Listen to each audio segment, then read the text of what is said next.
ৰঙা চাহত চুমুক যাচি ভাগৰে হেঁচুকি ধৰা বেলিটোক বিদায়।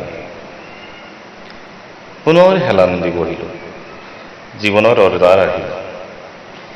চিৰপৰিচিত ভৱিষ্যতৰ পঞ্জিকা গণি গণি উজাগৰে আন্ধাৰ সময়খিনি পাৰ কৰা।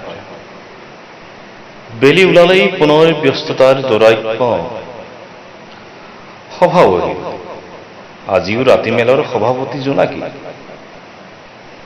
আঁত ধৰিম মই, পুৱালৈ শেষো কৰিম মই। ডায়েৰীৰ পৃষ্ঠা লুটিয়াই পাছ কৰিম এৰি অহা দিনৰ স্মৃতি।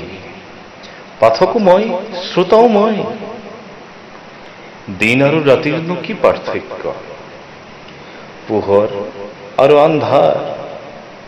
পোহৰে মাথো আৱৰণ পিন্ধে, আন্ধাৰটো তাহানিতেই নগ্ন। সকলোৱেই ব্যস্ত।